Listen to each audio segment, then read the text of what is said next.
ఇంకా ఎబినేజరే దేవుని సహాయపు రాయి. ఆ సహాయపు రాయి గురించి మనం మాట్లాడుకున్నాం. దేవుడే మనకు సహాయము, ఆయన ఎలా సహాయాన్ని చేస్తాడు అని. రైట్, మంచిది. ముందుకెళ్దాం. ఈరోజు ప్రభు వాక్యాన్ని తెలియపరిచే ముందు బాణాలు నాకు సూటిగా వచ్చి తగులుతాయని ప్రభువు చెప్పాడు. అర్థమైందా రామయ్య గారు? వాక్యాన్ని నేను వదులుతూ ఉన్నప్పుడంట కొన్ని బాణాలు నాకు తగులుతూ ఉంటాయంట. ఇదేంటయ్యా, అర్థం కాలేదా మీకు? అంటే అర్థం ఏంటంటే ఈరోజు వాక్యం విన్న తర్వాత మీరు నన్ను తిట్టుకునే తిట్లే నాకు బాణాలు. గట్టి స్తోత్రం చెప్పండి. హల్లెలూయా. అది ఇంట్లో నుంచైనా రావచ్చు, బయట నుంచైనా రావచ్చు అంట. రైట్, ఈరోజు వాక్య అంశము అబద్ధముల ఆడుట. అబద్ధాలు ఏంటి? గడి చెప్పండి ఒకసారి. అబ్బా, క్రైస్తవులు అబద్ధాలు ఆడరు, కానీ అబద్ధాలు పాడతారు కదా. సమర్పణ చేయును ప్రభువునకు నా దేహము ధనము. ఏకవన ఏంటంట? దేహము, ధనము, సమయము కరెక్ట్గా ఇస్తారంట. ఉత్తిదే ఇవన్నీ.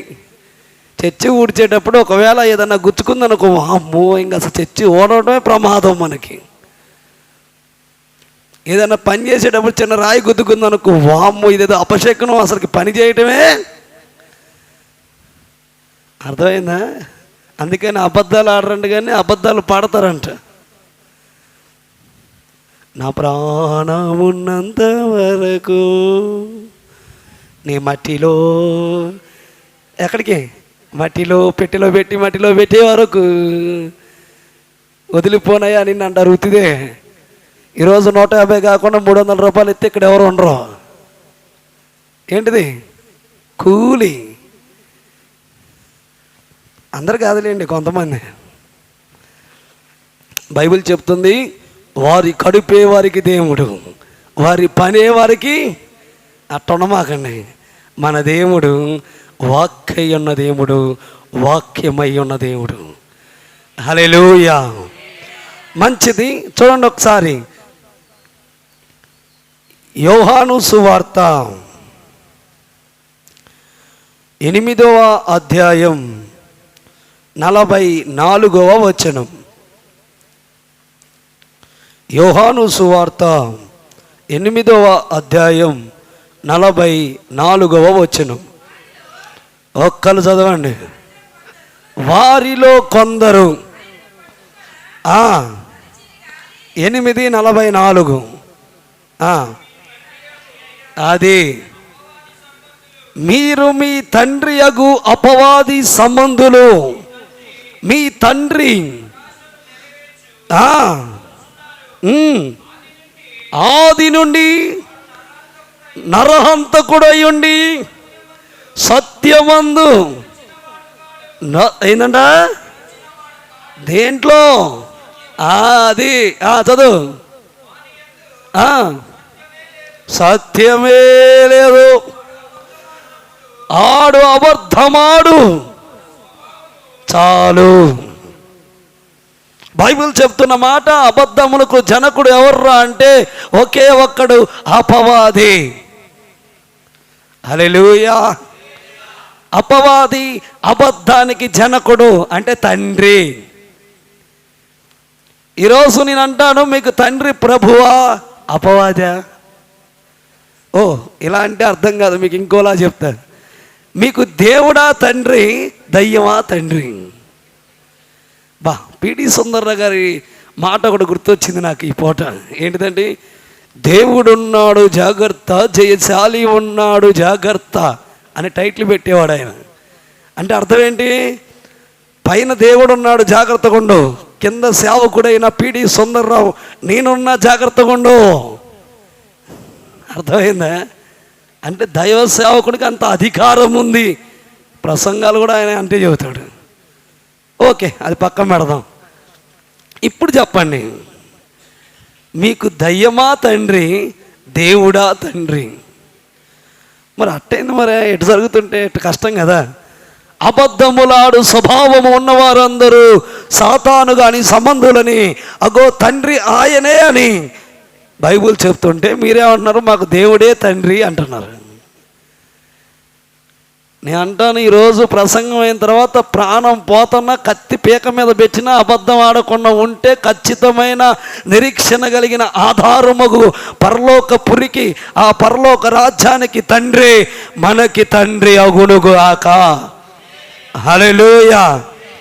మరలా చెబుతున్నాను, అబద్ధం ఆడారా, మీకు తండ్రి ఎవరో మీరే డిసైడ్ చేసుకోవాలి.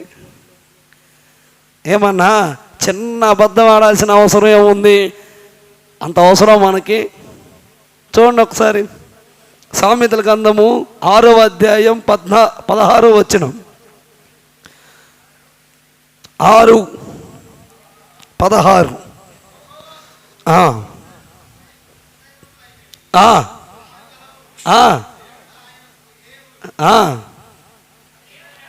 చిన్న చదువుకుంటూ పోండి, ఇప్పుడు వద్దులే కానీ ఆగండి. యెహోవాకు అసహ్యము కలిగినవి హేయములు, దాంట్లో ఒకటి అబద్ధము. మరలా చెప్తున్నాను, ఒక్కసారి నువ్వు అబద్ధం ఆడావు అంటే నువ్వు సాతాని కానీ సంబంధవి, సాతానుగాడు నీకు తండ్రి. రెండోది, అబద్ధం ఆడేవారు దేవునికి హేయులు. హల్లెలూయా. అంటే మీకు అర్థమయ్యే భాషలో చెప్పాలంటే దేవునికి ఇష్టము లేని వారు. అర్థమవుతుంది మాట మీకు? సౌండ్ ఏమన్నా ఎక్కువైందా లేకపోతే రీసౌండ్ ఏమన్నా తక్కువైందా? కరెక్ట్గా ఉందిగా? అయితే ఏనండి, ఇప్పుడు చెప్పండి, దేవునికి మీరు ఇష్టలుగా ఉంటారా, అసహ్యులుగా ఉంటారా? మీకు అర్థం కాడానికి ఒక మాట చెప్తా. ఇప్పుడు మనం ఎవరింటికే వెళ్ళగానే, ఏమండి బాగున్నారా, ఎన్ని రోజులు అయిందండి మిమ్మల్ని చూసి, అబ్బా మిమ్మల్ని చూడగానే ఎంత సంతోషంగా ఉందో, మీ అమ్మగారు బాగున్నారా, మీ నాన్నగారు బాగున్నారా, మీ తమ్ముడు బాగున్నారా, ఇంకేంటండి విషయాలు, అంతా కులాసైనా, ఈ మధ్య మీకు ఏదో ఇబ్బందిగా ఉందని తెలుసుకున్నానే, ఇప్పుడు ఎలాగొన్నాను అని అడిగితే వాళ్ళు మన ఇష్టపడుతున్నట్లు లెక్క. దరిద్రుడా, ఎందుకు వచ్చావురా అన్నట్టు మొహంలో ఫేస్ పెట్టుకొని, అన్న బాగున్నావా, లోపలేమొచ్చి దరిద్రుడు ఇప్పుడు వచ్చాడు కరెక్ట్ టయానికి. దేని టయానికి వచ్చాడు? తినే టయానికి వచ్చాడు. ఇప్పుడే రావాలా పావు బాజీగాడు అని చెప్పి తిట్టుకొని లోపలికి వెళ్ళి గ్లాసు మంచిది తెచ్చిలోపు నేను వెళ్ళిపోతాడు. ఎందుకంటే ఆ ఫేస్లో రీడింగ్ అర్థమైపోద్ది. హల్లెలూయా. ఇప్పుడు చెప్పండి, మీరు ఇష్టులా హేయులా? దేవుడు నిన్ను చూసి, నా బిడ్డ నీకేం కావాలి, నువ్వు దేవుని సన్నిధికి రాగానే ప్రభు నిన్ను మనసారా నిన్ను స్కాన్ చేసేస్తాడంతే. అగో నా బిడ్డ ఏ సంతోషంతో వచ్చింది, అబ్బా ఎంత భారంగా కూర్చోవాలో మందిరంలో, రాకపోతే అయ్యగారు ఏమంటాడో, రాత్రి అంతా జాతరలో పాల్గొన్నాను, ఇప్పుడు ఒళ్ళు హోనం అయిపోయింది అనుకునే వాళ్ళు ఎవరు ఉన్నారా? ఓ అయితే మీరు ఎవరు వెళ్ళలేదన్నమాట. హల్లెలూయా. రైట్. మరలా చెప్తున్నాను, దేవుని సన్నిధిలో నువ్వు ఉన్నావు అంటే, దేవుని బిడ్డగా నువ్వు ఉన్నావు అంటే, దేవునికి ఇష్టునిగా ఇష్టురాలుగా నువ్వు ఉండాలి. హల్లెలూయా. హల్లెలూయా. రెండు చేతులైతే చెప్పు పైకి. దేవునికి నువ్వు ఇష్టురాలివి, ఇష్టుడు అయితే అప్పుడు నీవు 100% ఏం ఆడకూడదు అమ్మయ్య, ఏం ఆడకూడదు అమ్మ. వీళ్ళు ఎవరు చెప్పట్లేదంటే ఫిక్స్ అయ్యారు, లేనిపోయింది ఇప్పుడు చెప్తే రేపు పొద్దున బయటికి పోగానే ఆఫీస్ నుంచి ఫోన్ రాగలే ఏమనాలి, సారీ అండి ఈరోజు మా అమ్మాయికి జ్వరం తగిలింది, వాళ్ళ అమ్మాయి ఎగురుతూ ఉంటుంది. పిల్లగాళ్ళేమో, లేదు మమ్మీ ఈరోజు హోంవర్క్ చేయలేదు రాలే అనగానే, మేడం ఈరోజు మా వాడికి జ్వరం తగులుతుంది రాలే మేడం. అవసరమా మనకి? నేను అంటాను, నువ్వు ఒక చిన్న విషయం చెబుతా మీకు. ఈ స్థలం కొన్నప్పుడు 3 రోజుల తర్వాత ఒక ఆయన వచ్చాను నాతో, నువ్వు అనవసరంగా అంత డబ్బులు పెట్టి స్థలం కొన్నావు, ఒక్క మాట చెప్పు నీకు 2 లక్షలు మిగులుతాయి అన్నాడు. హనుమంతరావు వింటున్నావా? ఎంత మిగులుతాయి? నేను రేపు పొద్దునే వాడి దగ్గర 65,000 కొంటా, నీకు 70,000కి ఉత్తికి ఎందుకు ఇస్తా, నీ మాత్రం 70,000కి నీకు ఇస్తా అన్నాడు. నేను ఎంత కొన్నా? 1,65,000 కొన్నా. ఆ 2 లక్షలు నీకు మిగిలితే పాస్టర్ గారు నేను చెప్పిన పని చేయి అన్నాడు. ఏం చేయ చెప్పు అన్న.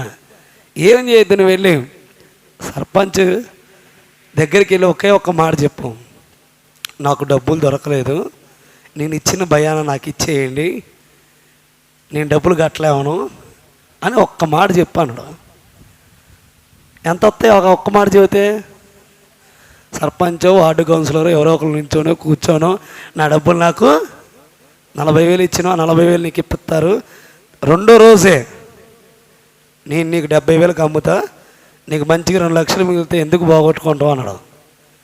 నేను వాడితే ఏమన్నా తెలుసా? పాప వెళ్దాం బా, అయితే అదే మాట చెబుదాం అనలే. నా ప్రభు నేను ఆ ప్రైస్లో కాలు పెడతానికి అధికారం ఇచ్చాడు. నా దైవజనులు వచ్చి చూసి మంచి మందిరం పడిద్దని చెప్పాడు. అవసరం లేదు నాకు, నేను తల వంచను, 3 నెలల లోపు నా ప్రభు డబ్బులు అయిపోతే అవి కూడా వదిలిపెట్టేసి నేను వెళ్ళిపోతా అని చెప్పా. నీతిమంతుడు నష్టం కలిగినను మాట తప్పడం. హల్లెలూయా. మాట తప్పలేదు కాబట్టి 2 లక్షలు, ఆఫ్టర్ ఆల్ 2 లక్షల కోసం నేను నా తల వంచినట్లయితే ఈరోజు 30 లక్షలు పెట్టి ఈ సియోను ప్రార్థనా మందిరాన్ని ప్రభు అలుపుడే నాకు ఇచ్చేవాడు కాదు. హల్లెలూయా. నేను గర్వంగా చెప్తా ఈ విషయాన్ని. నేను తల వంచలే ఆ రోజు, అందుకే నా ప్రభు తల ఇచ్చేటట్టు చేశాడు. మన సంఘంలోనే చాలామంది నవ్వారు నేను మందిరం కడతా అంటే. హ్యాండ్ ఇచ్చిన వాళ్ళు ఉన్నారు, భారభరితంగా చేసిన వాళ్ళు ఉన్నారు. అయినా నన్ను నా ప్రభు ఏనాడు ఒక్క విషయంలో నేను బాధపడ్డా, కానీ మందిరం ఓపెనింగ్ అయ్యి ఈరోజు వరకు ఎప్పుడు నేను బాధపడలే. హల్లెలూయా, హల్లెలూయా. తల వంచాల్సిన అవసరం లేదు. నీతిమంతుడు మాట తప్పినను ఒక్కసారి కాదు 1000 సార్లు పడ్డను, 1001 నా ప్రభు లేపి నిన్ను స్థిరునిగా ఉంచగలడు. నీ మాట జాగ్రత్తగా ఉండాలి. అబద్ధం ఆడావా నీకు తండ్రి మారిపోతాడు. దేవునికి నువ్వు ఇష్టం లేని వానిగా నిజం. మీరు ఏమనుకున్నారంటే అయ్యగారికి పని లేదు, ఈ పూట ఇది ఎంచుకున్నాడు ఏందని, కానీ అబద్ధం చాలా చాలా. అక్కడ చదవండి ఒకసారి, ఎన్ని మాటలు ఉన్నాయి కదా, చదవండి. 9వ మాట ఏంది? నీ పొరుగు వాని మీద అబద్ధ సాక్ష్యము. అంటే ఓన్లీ వాడిది చేసినప్పుడు చెప్తే అబద్ధ సాక్ష్యం అనుకున్నావా? అసలు అబద్ధమే చెప్పకూడదు. నువ్వు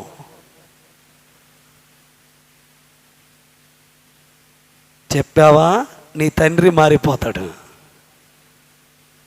చెప్పావా దేవునికి నువ్వు హేయంగా మారిపోతావు. రైట్, చూడండి ఒకసారి. ఎబేసీ పత్రిక 4వ అధ్యాయం 25వ వచనం. 4వ అధ్యాయం 25వ వచనం.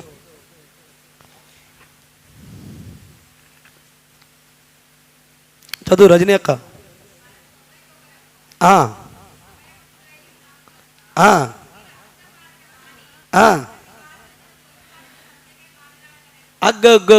అబ్బా ఎంత మంచి మాట. ఇయే చిలక పలుకులు అంటే బైబిల్లో. ఒకసారి మీ పక్కన చూడండి, చూడండి. పెళ్లి చూపులో నడ తీసి తలకాయ దించుకుంటున్నారు. ఇప్పుడు చెప్పండి, నీ విషయంలో ఎప్పుడైనా నేను సత్యాన్ని పలకకుండా అంటే అబద్ధం ఆడకుండా ఉన్నానా? చేయబట్టుకొని చెప్పండి ఒకసారి. నీ విషయంలో అడుదోడరు, నాకెళ్ళి చూస్తున్నావు ఏంటి బాబు అని చేయి ఖాళీ లేదా? పట్టుకోండి తేజ, పట్టుకోండి. ఏంది ప్రాణిగ్రహణం ఇదేమన్నా? చేతులు పట్టుకోవడానికి సిగ్గుపడుతున్నారండి మీరు కూడా. వినపడుతుందన్న మాట మీకు? మీ పక్కన ఉన్న వారు చేయి పట్టుకోండి. ఇప్పుడు చెప్పండి ఒకసారి, వాళ్ళ మొహంకెళ్ళి చూసుకుంటే క్లోజప్ యాంకర్ నవ్వండి అని చెప్పండి. ఇప్పుడు నీ విషయంలో నేను ఎప్పుడైనా గట్టి చెప్పు సువర్ణ, అబద్ధం ఆడానా? ఒకరికొకరికి ఏం చేసుకోవాలంట? రజనీ అక్క ఒకరికొకరు ఏం చేయాలి? సత్యమే పలకవలెను.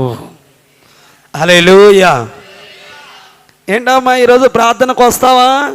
లేదులే అక్క నువ్వు వెళ్ళు, మా ఇంటికి చుట్టాలు అతను అవుతుందే. లేదులే అక్క ఈరోజు నువ్వు మాత్రం ఏం పోతావులే. ఈరోజు మరలా చెప్తున్నా, ఇది ఒక ఆజ్ఞ. ఇది ఒక ఆజ్ఞ. ఆజ్ఞ అన్నిటిలో నువ్వు నెరవేర్చుకొని ఒక్కటి నెరవేర్చకపోతే నువ్వేమాత్రము దేవునికి ఇష్టడైన వాడివి కాదు. హల్లెలూయా. చూడండి ఇంకొక మాట ఇది చూసుకొని మనం ముగించుకుందాం. ప్రకటన గ్రంథం 21వ అధ్యాయం 8వ వచనం. 21:8. పిరికివారును అవిశ్వాసులను అసహ్యులను నరహంతకులను వ్యభిచారులను మాంత్రికులను విగ్రహారాధికులను అబద్ధికులందరినీ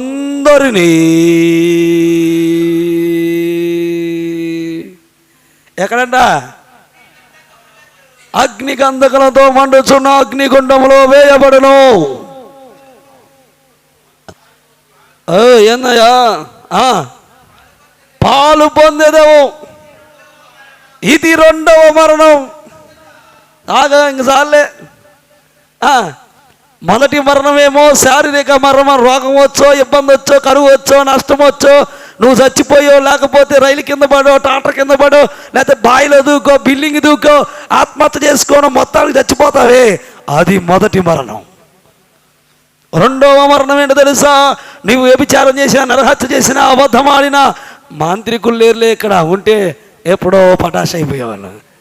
మాంత్రికత్వం చేసినా, ఏది చేసినా కానీ కథ కథ కథ కథ కథ కథ కథ కథ కథ కథలాడుతున్నా అగ్ని గొండకములు గంధకములతో మండుచున్న ఆ గొండములు వేయబడతావు. హల్లెలూయా. ఇప్పుడు చెప్పండి, వెళ్తారా? ఇంతకుముందు ఏదో పాట ఒకటి ఉందిగా, ఏంటిది అది? అని పాడతాడేంది? రూటు మారింది, నా స్టైలు మారింది, సిలువను చూడగానే రూటు మారింది, నా స్టైలు మారింది. నేను మొదటిదాకా అనుకున్నది అబ్బాయి రాశాడు అనుకున్నా, కాదు అమ్మాయి రాసింది ఆ పాట. అక్క పాడుతుంది. అంతకుముందు దేవుని సిలువను చూడకముందు, రక్షణ సిలువను చూడకముందర, దేవుని బలిని చూడకముందర ఎలాగో బతికినామా, ఆమె ఎప్పుడైతే చూసిందో అప్పుడు తన జీవితాన్ని మొత్తం ప్రభువుకలే తిప్పేసుకుంది. హల్లెలూయా. ఇప్పుడు మన రూట్ ఏం కావాలి? మనం ఏం చేస్తామంటే ఇప్పుడు మన రూట్ మారుతుంది. యాడ్ నుంచి ఆడికి పరలోకం నుంచి 2వ మరణంలోకి వెళ్ళిపోతుంది. యేసు ప్రభువు నీ కొరకు నా కొరకు కలువరి సిలువలో 33.5 సంవత్సరాల యవ్వన వయసులో ప్రభువారు అగో ఆ సుందర దేహాన్ని అగో నలగొట్టుకొని ఆ కలువరి గిరి మీద ఆయన దేహంలో ఒక్క నీటి చొక్క నెత్తురు చొక్క లేకుండా ఒలికించబడి నా పరిశుద్ధ దేహాలను పరిశుద్ధపరచుటకు 2025 సంవత్సరాల క్రితం కలువరి గిరిలో ప్రాణత్యాగము చేశాడు యేసు ప్రభు. హల్లెలూయా. ఆ యేసును పోలి ఆయన సన్నిధిలో మనం ఉండాల్సిన మనమేం చేస్తున్నామంటే, ఆగు ప్రభువా, ఎప్పుడో నువ్వు త్యాగం చేసావు, ఈడేమో ఇప్పుడిప్పుడే మాకు త్యాగాలని చూపెడుతున్నాడు. ఆ అమ్మాయి ఎవరు వచ్చింది, నీవే నా ప్రాణం అనిద్ది, ఎమ్మటే మన రూటు మారిపోతే. ఇన్ని రోజులు భక్తి చదువుకున్నాడు, ఇన్ని రోజులు భక్తిగా ఉన్నాడు, ఇన్ని రోజులు యవనస్తులే కాదురా బాబు, ఇప్పుడు పెళ్ళైన వాళ్ళు కూడా రూటు మారిపోతుంది, మొత్తం పట్టాలు తప్పేస్తుంది. అర్థమవుతుందన్నమాట. ఈ రూట్లు మారిపోతున్నాయి. అంత్య దినాల్లో మన విశ్వాసాన్ని మనం కోల్పోతున్నాం. తుచ్చమైన వాటి కొరకు బలిష్టమైన వాటిని వదిలిపెట్టుకుంటున్నాం. మరలా చెబుతున్నాను నా ప్రియ సంఘమా, దేవుడు నీకు ఇచ్చిన ఔన్నత్యాన్ని నువ్వు పోగొట్టుకోవద్దు. కేవలం తుచ్చమైన అబద్ధాలాడి మన దేవుని రాజ్యానికి దూరం కావద్దు. నా 2 చేతులు ఎత్తి మీకు చెబుతున్నా, ప్రాణం పోయినా అబద్ధం ఆడమాకండి. పోతే పోనీయండి, ఇవాళ పోతే రేపు 2. మా నాన్న చెప్పేవాడు నాతో, మా అమ్మతో అనేవాడు, ఎందుకే భయపడతావు, ఇవాళ పోతే రేపు 2వ రోజు చేసుకుంటాం అంతే, దాని గురించి భయపడాల్సిన అవసరం లేదు. నేను అంటాను, మనం అబద్ధం ఆడితే నా దేవునికి దూరం అయిపోతాం. హల్లెలూయా. చూడండి, మీకు సింపుల్గా 2 మాటలు చెప్తా ఈ పూట, ఇవన్నీ గుర్తుపెట్టుకోండి. చిన్నదే, చిన్న అబద్ధమే. చూడండి ఒకసారి, 18వ ఆదికాండం 18వ అధ్యాయం 15వ వచనం. ఆదికాండం 18వ అధ్యాయం. శారా భయపడి ఏమని చెప్పింది? విన్నారా?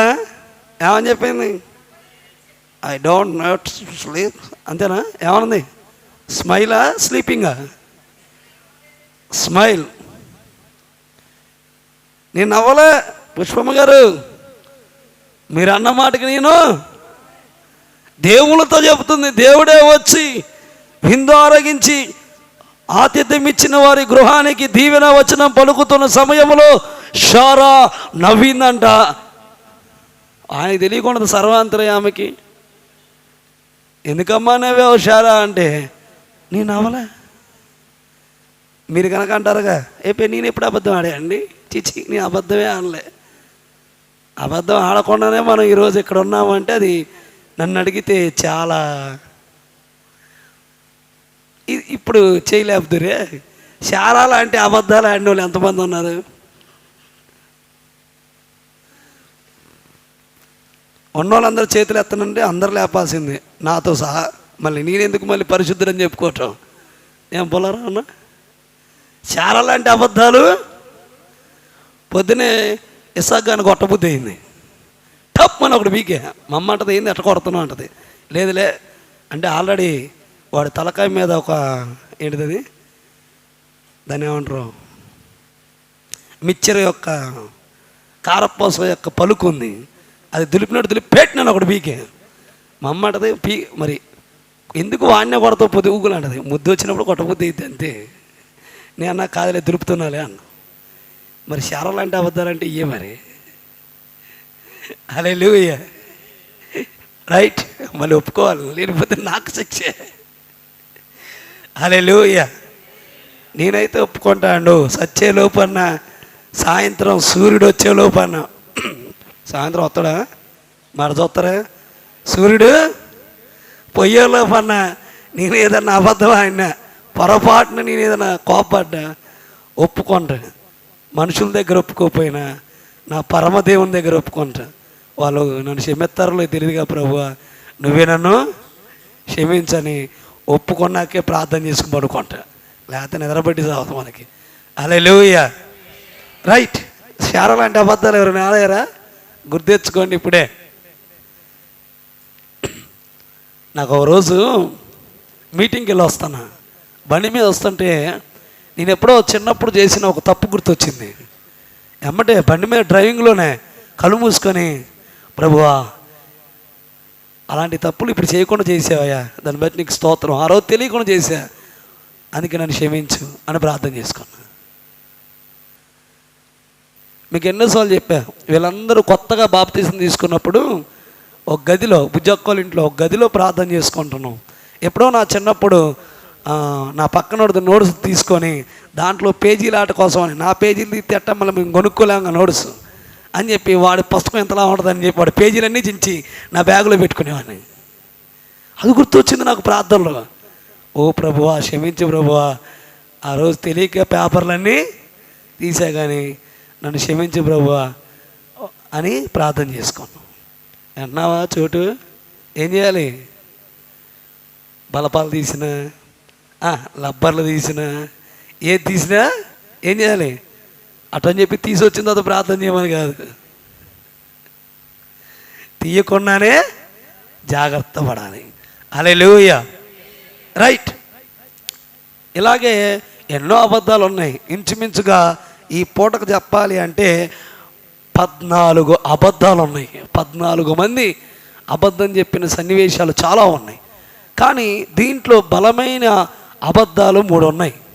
అంటే ఇంకా చాలా బలమైన ఉండొచ్చు, కానీ మీకు సరిపోను అంటే మీకు అర్థమయ్యే అబద్ధాలు 3 ఉన్నాయి. అవి చెప్తా వినండి. దానికి ముందు కొన్ని విషయాలు చూసి లాస్ట్లో మనం మాట్లాడుకుందాం.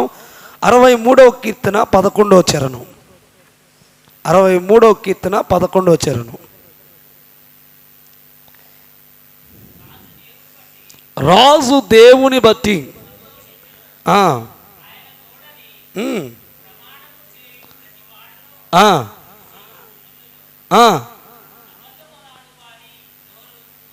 అమ్మయ్యా, కంప్లీట్ ఇస్ క్లోజ్.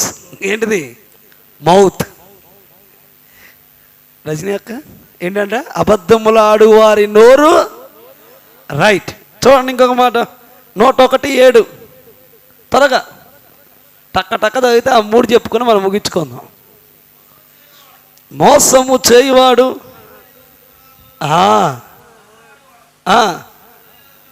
అయ్యో, దేవుడే చెప్తున్న మాట అది. ఆయన కనుల ఎదుట నిలబడు. రైట్. సామెతలు 10:18. సామెతల గ్రంథము 10:18.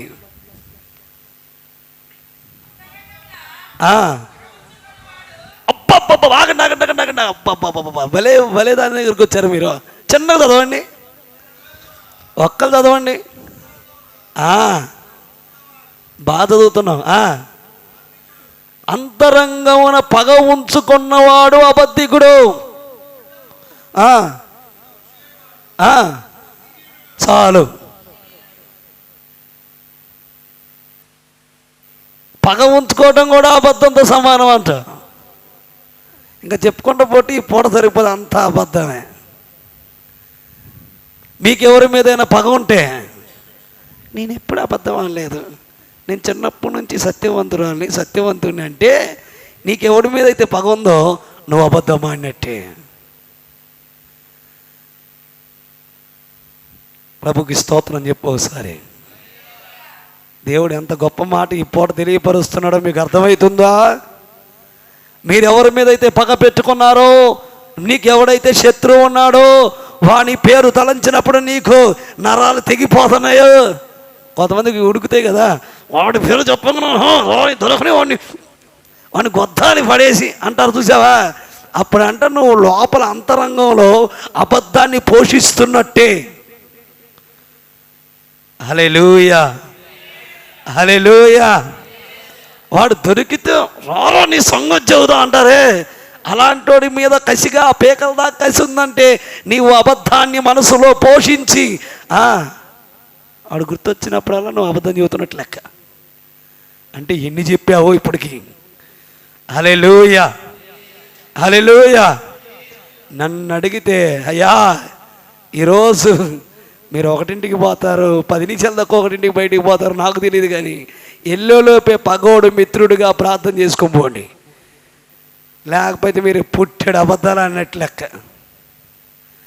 పుట్టెడు కాత తట్టడైతే తట్టడు కాత అది. ఏసయ్యా నేనేం చేయలేదయ్యా అంటే అవన్నీ నీకు సాక్ష్యం చెబుతాయి. రేపు బోన్లోకి వచ్చి మనుషులు రారు, అబద్ధాలు సాక్ష్యం తగు వాడెట్ట వీడెట్ట అన్నాడు, చూసావా? ఇదే పెద్ద. ఆ రోజు చూసావా, రాత్రి నువ్వు వాడు కనపడగానే వెనక మించి పోయి డిప్ప మీద ఒకటి బీగుదాం అనుకున్నావే, అనుకున్నదే అబద్ధం. హల్లెలూయా, హల్లెలూయా. మరలా చెప్తున్నా, పేన మిత్రుడు లేకపోయినా పర్లేదు, కానీ శత్రువును మాత్రం పెంచుకోమాకండి. అర్థమైందా? ఇప్పుడు మా బుజ్జొక్కని అడిగామనుకో, ఎవరో ఒక్క నీ శత్రువు, సింపుల్గా అనేస్తాం.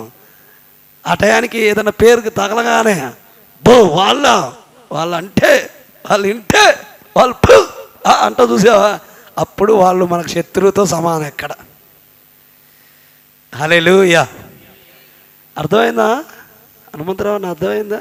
శత్రువుని మనం లోపల కూడా ఏవి రామయ్య గారు ఎక్కడ అనుకోకూడదు. అంతరంగములో శత్రువు గురించి అనుకుంటే అది అబద్ధంగా మార్చబడింది. ఇప్పుడు శత్రువు కూడా మనకేం కావాలి? బలమైన మిత్రుడుగా మార్చబడాలి. హల్లెలూయా, హల్లెలూయా. జాగ్రత్త రాసి పెట్టుకోండి, మళ్ళీ గుర్తుండదు మీకు. అసలుకే మీకు మతిమరుపు ఎక్కువ. రైట్. ఎన్నోది అయిపోయింది ఇప్పుడు? 10, 18 అయిపోయింది. 14, 25 చూడండి త్వరగా. 25. నిజము పలుకు సాక్షి మనుషులను రక్షించును. ఒట్టి ఎవడైతే మీకు అబద్ధం చెబుతున్నాడని ఫిక్స్ అయిపోయారో మీరు, అవతలోడు ఏమైపోయింది ఇప్పుడు మన దృష్టిలో? వాడు మనకి మోసగాడైతే ప్రభు దృష్టిలో మనం ఏమవుతాం? అర్థమైందా? పరలోక ప్రార్థన చేస్తారుగా, ఏమని చేస్తారు? మా అపరాధములు మేము క్షమించినట్లు. అంతేనా? పురుషత్వం ఏమని చేస్తారు? క్షమించినట్లు మీరు మా అపరాధములను. అసలు నువ్వు ఎప్పుడు క్షమించావని ప్రభు నిన్ను క్షమించడానికి?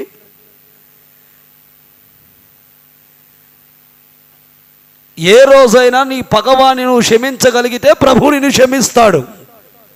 పొద్దున్న లెగితే మనం ప్రార్థన చేస్తాం, కానీ దాంట్లో ఉన్న అపరాధములు క్షమించినట్లు మేమును క్షమించలేకపోతున్నామే. హల్లెలూయా.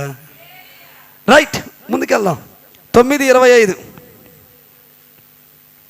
సామెతల గ్రంథం 9వ అధ్యాయం 25వ వచనం.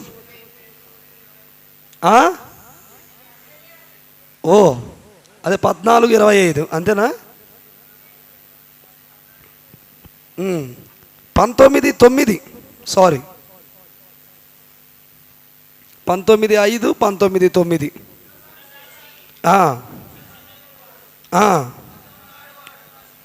అయ్యో నాశనమే ఇంకా. రైట్, ఇంకా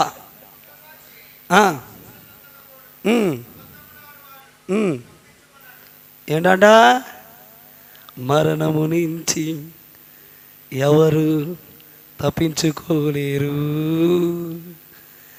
శాశ్వతమైన రెండవ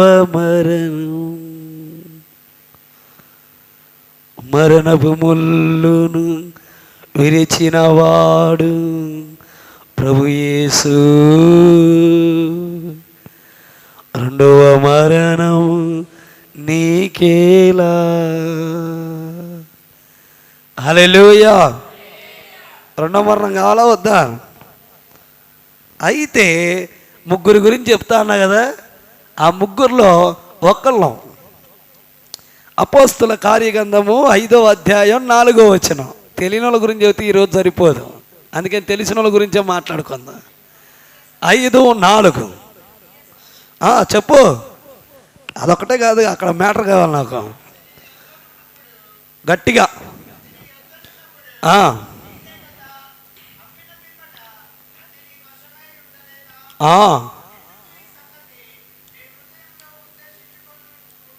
ఎందుకు చెప్పు?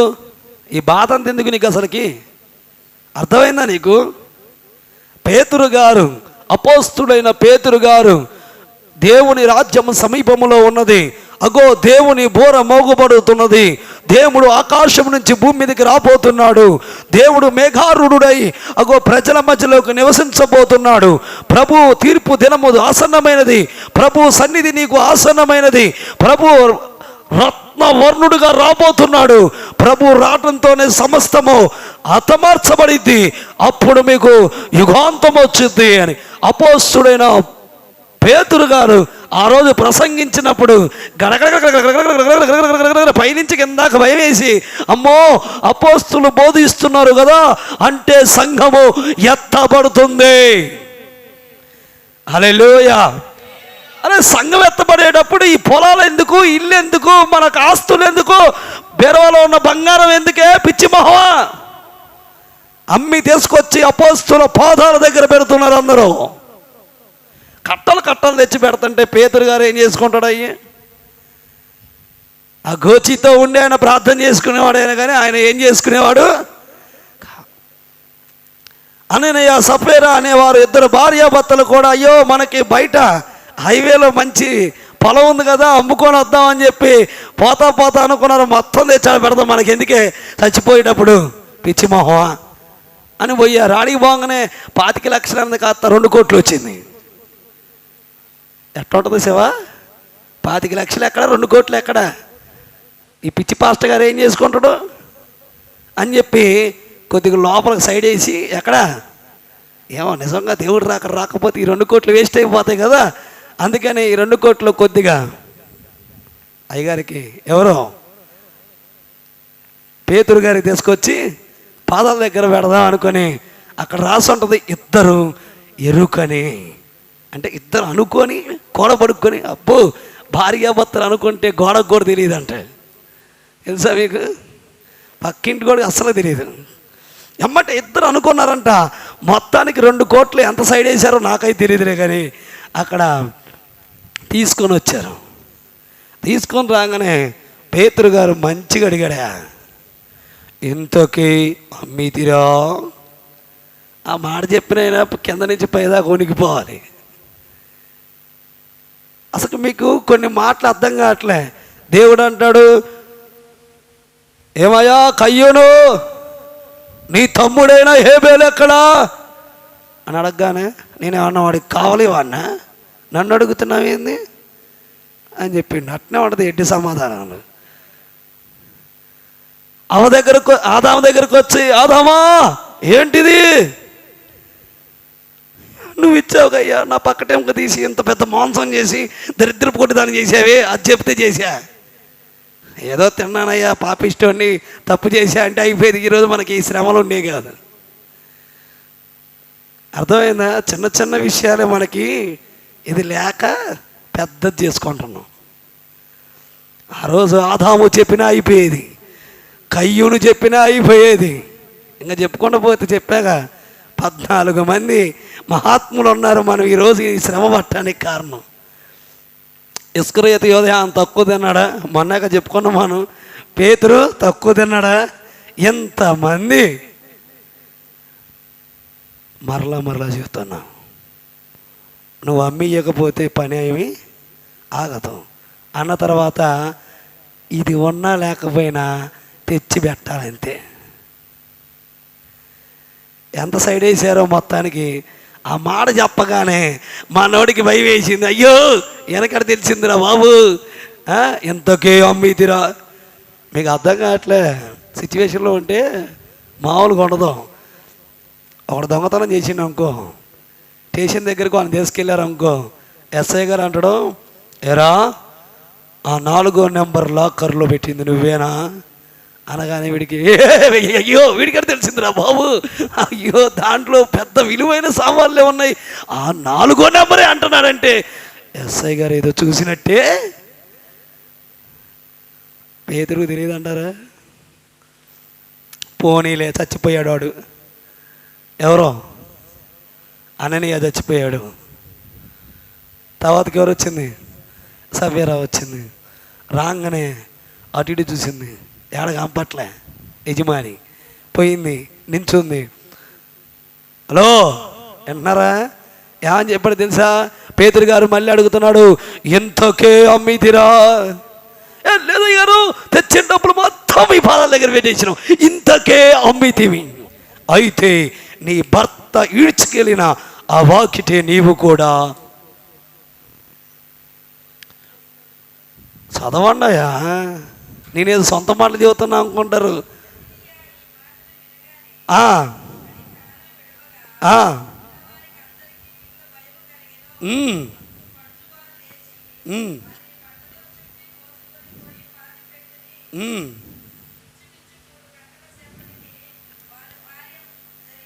ఎన్ని గంటలకంట ఊరిని భర్త కనపట్లే, ఎక్కడ జాడల్లో వెళ్ళిన ఇంకేడు తెచ్చిండోడు, పాతి పెట్టారు, అయిపోయింది. ఇంకా ఏం తెలియకుండా లోపలికి వచ్చిందంట. చూసావా? 3 గంటల తర్వాత కూడా సేమ్ డైలాగ్, ఇంతకే అమ్మితివా? అవునయా, ఇంతకే అమ్మితివి.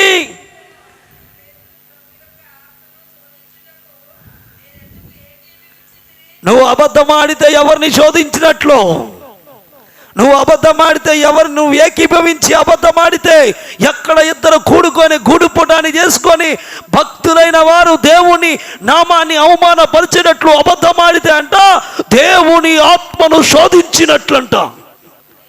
హల్లెలూయా. దేవుని ఆత్మను దేవుని ఆత్మ తక్కువ అంచనా ఏమాకండి. నువ్వు ఎక్కడ ఉన్నా ఆయన కనుదృష్టి నీ మీద ఉంటుంది. హల్లెలూయా. దావీదు అంటాడు, నేను అరణ్యంలో ఉన్నను, లోయల్లో ఉన్నను, గుట్టల్లో ఉన్నను, కొండల్లో ఉన్నను, గాఢంధకారపు లోయల్లో ఉన్నను, నీ కనుదృష్టి నన్ను విడిచిపోలేదు ప్రభు అంటాడు. హల్లెలూయా. అర్థమవుతుందా? ఎంతే తెచ్చారా? మీకు మాట చెబుతా జోక్గా.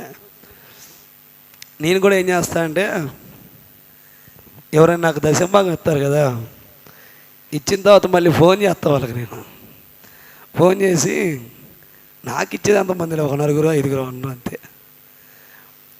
సపోజ్ మీకు అర్థం కాదని చెబుతా. స్టీఫెన్కే ఫోన్ చేస్తా నేను. చేసి ఒకరోజు ఎక్కువ వచ్చినాయి, పొరపాటున వేసాడేమో అని ఫోన్ చేసి, ఏనా మరి డబ్బులు ఎక్కువ వేసినవి అని అడిగా. లేదు మావయ్య, ఈ నెల నుంచి నాకు శాలరీ పెరిగింది, అందుకే నేను ఏం చేస్తున్నా, ఎక్కువ ఇస్తున్నా అన్నాడు. ఒకవేళ తక్కువ వచ్చినా కానీ ఫోన్ చేస్తాను. ఎందుకు చెప్పండి? తక్కువ ఎందుకు వచ్చినాయి?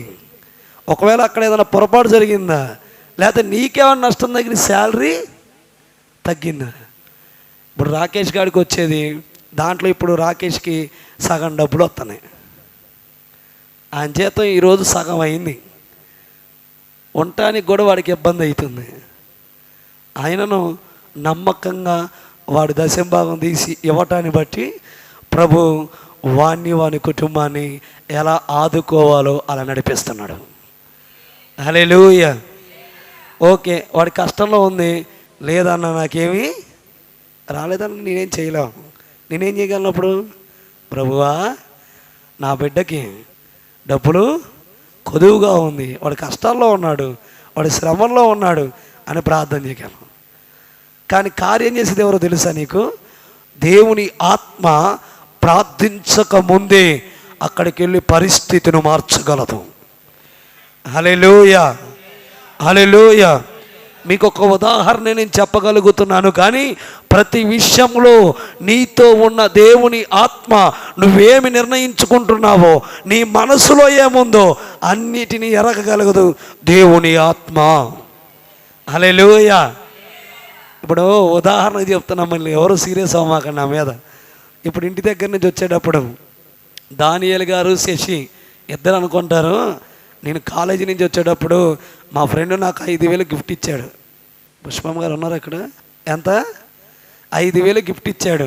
ఈ 5,000 గిఫ్ట్లో ఇప్పుడు తీసుకుపోయి అయ్యగారికి మా మావయ్యకి ఏమి ఇచ్చేయం లేదు దశంభాగం, ఈ 5,000 ఉంచుకో అంటే, ఈలోపు దానియేలు గారు అన్నారు, మంచోడిరా, భలే పని చేసు, 5,000 ఎంత ఇవ్వాలి తెలుసా మీకు? 500 బైబిల్ చదవట్లే మీరు? ఇంకెక్కువ వేయాలి. పోనీలే 10% అనుకుందాం, 500. ఈ 500 మిగిలినట్టేగా అని చెప్పి 5,000 తీసుకెళ్ళి ఇంట్లో పెట్టుకొని సైలెంట్గా వచ్చాడు, కూర్చున్నారు అనుకుందాం. ఓ లేనిపోయింది ఇప్పుడు అనుకునేరు అట్ట అనుకుందాం. నేను మాట్లాడేటప్పుడు తన మనసులో అనిపించింది, ఇప్పుడు వాడికి ఏం మిగిలేదు లెక్క, నువ్వు టెన్షన్ పడ మాకు, నేనేదో చెబుతున్నా మామూలుగా. అర్థమైందా? ఇప్పుడు తన మనసులో ఉంటుంది, అమ్మా నాకు వచ్చేటప్పుడు మా ఫ్రెండ్ 5,000 ఇచ్చాడు కదా, లేకపోయింది అననీయ సఫేరా లాగా నేనైతేనేమో వద్దులే, ఇప్పుడే వెళ్ళి మా అమ్మాయి చెవిలో చెబుదామని అని చెప్పి ప్రార్థన అయిపోగానే లేచి పరిగెత్తుకుంటూ వచ్చి ఏమని చెబుతాడు చెవిలో? హనుమంతరావు అన్న వినపడుతుంది నీకు? ఏమని చెబుతాడు? నాకు మా ఫ్రెండు 5,000 ఇచ్చాడు, దాంట్లో నేను దశంభాగం మందిరానికి ఎంత 500 ఇవ్వాలి, కానీ ఎవరు ఈరోజు నాకు మనసు బాగాలేదు 600 ఇద్దాం అనుకుంటున్నా, మా దయచేసి నాకు ప్రార్థన చేయి అని ప్రార్థన చేయించుకుంటే ఆ రోజుతో అయిపోతాయి. అట్ట కాకుండా మనసులో పెట్టుకొని దాన్ని దంచుకుంటే అదే పెద్ద శోధన. అర్థమవుతుందా? ఇది ఓన్లీ సింపుల్ మాట నేను చెప్పేది అంతే, మీకు అర్థం కావడానికి దీని గురించి చెప్పా. కానీ మీరు మొక్కునే మొక్కుబళ్ళు కానీ, మీరు దేవుని సన్నిధిలో అనుకోవటం కానీ, అయ్యా నేను రోజు వచ్చి దేవుని మందిరాన్ని చూసినా చాలయ్యా అని అనుకుంటాం, తెల్లారితే మందిరానికి రావు. ఇలాంటి నేను దేవుని మందిరంలో ఉంటానయ్యా. మీకు ఒక విషయం చెప్తా, నవ్వుకోవద్దు. నేను గోవిందాపురం పోకముందల ఒక తల్లిగారు ఏమని చెప్పిందంటే, అయ్యా మీరు గోవిందాపురంలో ప్రార్థన పెట్టండి, మందిరం కట్టండి, రోజు వచ్చి ఊడ్చుకొని మీ అందరికంటే ముందు వచ్చి కూర్చుంటా అంది. 3 సంవత్సరాలు మందిరానికే రాలే. ఇంటికి పోయి నేను మా పెన్న బతిమాలిన, అసలు నువ్వేగమ్మా అందరికంటే ముందు వస్తా అని చెప్పిందంటే, నా మనసు బాగాలేదండి, నా మనవడికి బాగాలేదండి. ఇవాళ వాళ్ళ మనవాడు టపా అయిపోయాడు. అంటే మనమే అనుకోలేదు, దేవుడు కూడా అనుకోలేదులే, కానీ టపా అయిపోయాడు. ఇప్పుడు బుద్ధి వచ్చేది సుఖం. మీకు విషయం తెలుసా? సంఘము ప్రార్థించగా తాగుతున్న వాడు తాగుడు ఆపు చేసి ఆ ముసలామని సాకటం మొదలుపెట్టాడు. అంటే అర్థమైంది, సాత్తం పెంచటం మొదలుపెట్టాడు. ఎప్పుడైతే ఆ ప్రార్థనకు దూరం అయిందో వాడు దీనికి దగ్గరయ్యాడు. పేపాలు తాగాడు. ఇవాళ వచ్చి ప్రార్థన చేస్తుంది, అందరికంటే ముందు వస్తుంది. వాకిట శవం ఉంటే కానీ మనకు బుద్ధి రాకపోతే ఎట్టా? మరొకసారి చెప్తున్నాం, ప్రియ సంగమా, దేన్ని నిర్లక్ష్యం చేయొద్దు. నేను అనుకునేవాడిని, దారిలో పోయేటప్పుడు ఏదైనా డబ్బులు దొరికితే అస్సలు నాకు అచ్చిపాటు ఉండదు. పొరపాటున ఎవడో బారేసుకుంటాడు, వాడు అక్కడోడు కాదు, అవి దొరికినాయి. ఇప్పుడు పోతా ఇప్పుడు ఆ 4 సెంటర్ల దారిలో ఎవడు లేడు, ఒక 100 రూపాయల నోటు ఎగురుతుంది, ఏం చేస్తాం? మీరు అందరూ నీతిమంతుల్లా చూస్తున్నారు. ఇది నాకు వెళ్ళి నీ ఒక్కనేనా ఇల్లు అటక్కల లోపల వేసుకునేది. ఎమ్మటే తీసుకుంటాం ఎమ్మటే 100 రూపాయల నోటు. ఆడవాళ్ళు అయితే వాళ్ళ బ్యాంకులో వాళ్ళు వేసుకుంటారులే, మన జేబులో మనం పెట్టుకుంటాం. అయితే ఒక విషయం చెబుతానండి. అయితే నేను అనుకున్న ఒకరోజు నాకు దొరికినాయి, అట్నే దొరికితే తీసుకున్న పాపానికి దానికి డబ్బులు పోయినాయి. అందుకని అప్పటి నుంచి అనుకున్న, ప్రభువా నాకు గనక ఎప్పుడైనా డబ్బులు దొరికితే అయితేనే అడుక్కునేవాడికి ఎత్తా, దగ్గరలో ఏ గుడైనా నాకు సంబంధం లేదు, దాంట్లో కానుక కింద వేసేస్తా, నాకు సంబంధం లేదు. ఆ డబ్బులు నాయి ఈ రోజుకి అంతే చేస్తా. నేను పొరపాటు చేశాను, నాకు గండిపడ్డట్టే. అర్థమవుతుందా? మన తీర్మానము బహు గొప్పది. మరలా చెప్తున్నా, డబ్బు విషయంలోనే కాదు, సమయం విషయంలోనే కాదు, నీ తీర్మానం ప్రతి విషయంలో తీర్మానంగానే ఉండాలి. హల్లెలూయా! గట్టిగా ఒకసారి చప్పట్లు కొట్టండి ప్రభువుకి.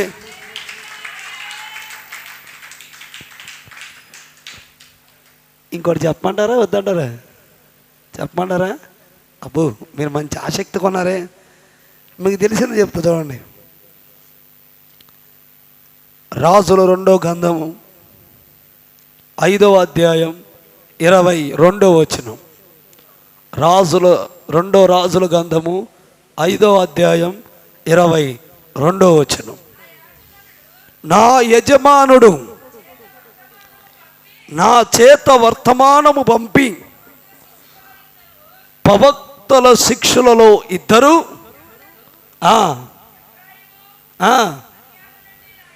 ఎఫ్రాయిము మన్యము నుండి మా యొద్దకు ఇప్పుడే వచ్చిరి గనుక నీవు వారి కొరకు 2 మణుగుల వెండియు 2 దుస్తుల బట్టలను దయచేయమని.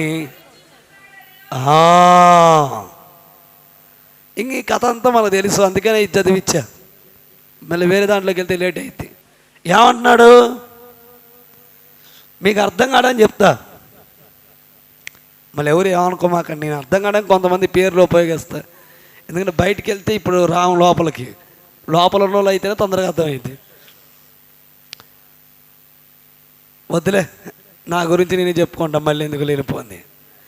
నేను అనుకోకుండా కొత్తగూడెం ప్రాంతానికి వెళ్ళినప్పుడు అర్జెంటుగా నా జేబులో డబ్బులు ఏం లేవు. అక్కడ ఒక పాస్టర్ గారు నాకు తెలుసు. ఆ పాస్టర్ గారి దగ్గరికి వెళ్ళి, ఫోన్లో ఏం పని చేయట్లేదు అనుకుందాం. ఆ పాస్టర్ గారి దగ్గరికి వెళ్ళి, అయ్యా నా జేబులో డబ్బులు అయిపోయాయి, దయచేసి ఏదైనా ఛార్జీలకు డబ్బులు ఇస్తే నేను ఇంటికి వెళ్తాను అన్నంత బాగానే ఉంటుంది. కానీ అట చెప్పకుండా వెళ్ళి, అయ్యా మిమ్మల్ని జాకబ్ జానయ్య గారు ఒక 2000 రూపాయలు ఇవ్వమన్నారు, ఆయన సొంత ఖర్చుల కోసం మీ చర్చి నుంచి ఫండ్ సేకరించి ఇవ్వమన్నారు. అవసరమైతే ఈ ఆదివారం ప్రార్థన ఇదాకా ఇక్కడే ఉండి మీరు భోజనం పెడితే భోజనం తిని, కాணிకిస్తే కాணிక తీసుకొని ఆ 2000 రూపాయలు కూడా తీసుకొని మొత్తం తీసుకొని రమ్మన్నారు అని చెప్పాను అనుకో, అది ఎట్నే ఉంటుంది. అర్థమవుతుందా మీకు? కానీ ఇక్కడ ఒక చిన్న లాజిక్ చెప్పి నేను ముగిచ్చేస్తాం. అదేంటి అంటే, పేతురు గారు ఏమన్నాడు? హలో, పరిశుద్ధాత్మ గురించి చెప్పాడు అక్కడ. మీరు ఎవరిని శోధిస్తున్నారు? పరిశుద్ధాత్ముణ్ణి. కానీ ఇక్కడ ప్రవక్త అయిన ఎవరో ఎలీషా ఏమని చెప్తున్నాడు అంటే, గెహాజీ ఎక్కడికి వెళ్ళి వచ్చావు అని అంటే, ఎక్కడికి వెళ్ళాను గురువా, నేను ఎక్కడికి వెళ్ళలేదు, ఇక్కడే ఉన్నాను. అక్కడికే పరిగెత్తుకుంటూ వెళ్ళాడు. పరిగెత్తుకుంటూ వెళ్ళి 2 మణుగుల ఉన్నారా, అవుట్ ఆఫ్ కంట్రీకి ఏమైనా వెళ్ళారా, 2 మణుగుల వెండిని దుస్తులను తీసుకొని వచ్చాడు. మంచిగా దాచిపెట్టుకొని వచ్చేసి గురువుగారి దగ్గర ఏం తెలియనట్టు నించున్నాడు. పిల్లి కనుక పాలు తాగి మూతి తుడుచుకున్నట్టు నించోగానే ఆయన అంటాడు, గెహాజీ ఎక్కడికి వెళ్తివి? అప్పుడేం చెప్పచ్చు కదా, మీకు ఎందుకు పనిమాల ప్రత్యేకంగా చెప్తున్నాను అంటే, దేవుడు కొన్ని సింటెన్స్ ఇస్తాడు మీకు, మీరు నిజం ఒప్పుకోవడానికి. కానీ మీరు ఆ టైంలో ఒప్పుకోకపోతే దాని శాపాన్ని మీరు వెంబడించినట్లే. హల్లెలూయా. ఏమన్నాడు? గెహాజీ ఎక్కడికి? అంతేనా? చదవండి ఒకసారి. గెహాజీ నువ్వు ఎక్కడి నుంచి వచ్చితమని అడిగినందుకు వాడు, అడిగిపోతానయ్యా, నీ దాసుని, నీ పనోన్ని, నువ్వు నా గురువుని, నీ శిక్షుణ్ణి, నిన్ను వదిలిపెట్టి నేను ఎక్కడికి పోలేదని చెబుతున్నాడు. అంతటా ఎలీషా వానితో,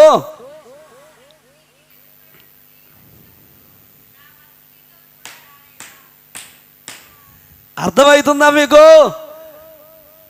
నువ్వు రథము తిరిగి ఆ మనుషుణ్ణి ఎదుర్కొనకపోయినప్పుడు, నువ్వు వెండిని దుస్తులను తీసుకొని వచ్చినప్పుడు, గురువు గారైన నా మనసు నీతో రాలేదా? నువ్వు పరిగెత్తుకుంటూ వెళ్తున్నప్పుడు నా మనసు నీ వెనుక పరిగెత్తుకుంటూ రాలేదా? నీవు పరిగెత్తుకుంటూ ఆశతో వెళ్ళి వాటిని తీసుకొని నీ గుడారంలో దాచిపెట్టుకున్నప్పుడు నా మనసు దాన్ని చూడలేదా?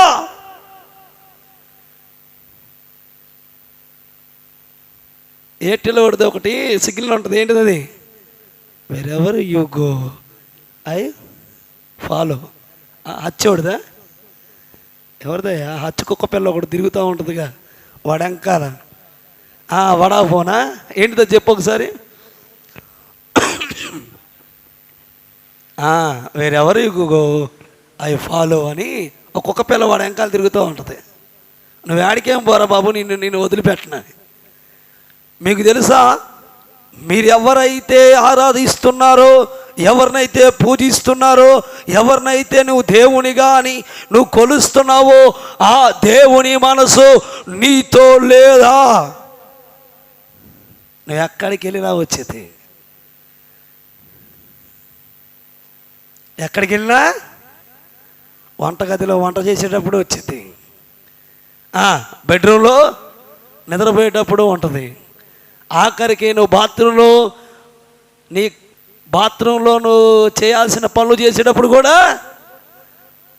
హలో, ఈరోజు మీకు అర్థం కావాల్సింది ఏంటంటే, దైవజనుడైన ఎలీషా, ప్రవక్త అయిన ఎలీషా చెప్పిన మాట, నా మనసు నీతో రాలేదా? హల్లెలూయా. ఇంకా మీకు అర్థం కాదని చెప్పానా? మీకు ఇంకా బాగా అర్థం కాదని చెప్తా, వినండి. ఇప్పుడు మహేష్ ఉన్నాడు. మహేష్ ఫారెన్ వెళ్ళాడు. ఫారెన్ వెళ్ళి అక్కడికి వెళ్ళిన తర్వాత ఆ హోటల్లో ఏం చేస్తున్నాడో మనకెవరికి తెలియదు, వాళ్ళ నాన్నకు తప్ప. వాళ్ళ నాన్న మాట్లాడుతూ ఉంటాడు కదా.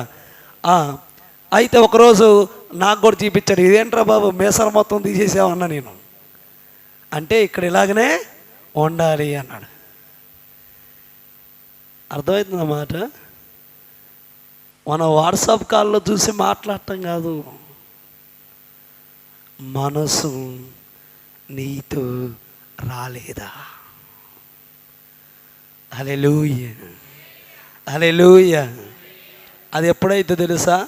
అలా మనసు నీతో రావాలి అంటే, ఆ మనసు నీ గురించి సాక్ష్యం చెప్పాలి అంటే, ఆ మనసు నీ గురించి విజ్ఞాపన చేయాలి అంటే, ఆ మనసు నీ గురించి రోధించాలి అంటే, ఆ మనసు నీ గురించి సంపూర్ణమైన నిరీక్షణ కలిగి ఆ మనసుకు ఉండాలి అంటే నువ్వేం కలిగి ఉండాలి తెలుసా? ఆ గురువు మీద కావాల్సినంత ఏం కలిగి ఉండాలి చెప్పరే? గురు భక్తి. హల్లెలూయా, హల్లెలూయా. ఇంకా మీకు అర్థం కావడానికి చెప్పాలి అంటే, దైవజనుడు మీద నీకు అపారమైన విశ్వాసం ఉండాలి. ఈరోజు నేను ఎక్కడికి వెళ్ళినా నా గుండె మీద చేసుకొని చెప్తా, మా ఆత్మీయ తండ్రి ప్రవీణ్ అన్న నా కొరకు మనసులో ప్రార్థన చేసినా చాలు, 100% నేను లాభం పొందుకుంటానని. ఒకరోజు నా స్నేహితుడు ఒకడు ఫోన్ చేశాడు, మా పాస్టర్ గారి మీద నేను ఏమైనా రివర్స్ మాట్లాడతాను, నేను ఏమైనా రికార్డ్ చేసుకుందామని. చూడండి ఎంత దుర్మార్గులు ఉంటారు. మొత్తం వాడు ఫోన్ ఆన్ చేసి రికార్డ్ చేస్తున్నాడు. నాకు తెలియదుగా. అంటున్నాడు, ఎరా నీకు ఏ రోజైనా అన్న సహాయం చేశాడా? ఏ రోజైనా అన్న డబ్బులు ఇచ్చాడా? ఏ రోజైనా నువ్వు సేవ చేస్తున్నప్పుడు ఇక్కడి నుంచి ఒక 25 మంది జనాన్ని తీసుకొచ్చి నీ మీటింగ్లో కూర్చోబెట్టాడా? ఏ రోజు రా అన్న నీకు సహాయం చేశాడు? ఏ రోజు నీకు సహాయం చేశాడు చెప్పురా అంటున్నాడు. నేనేం చెప్పాలి?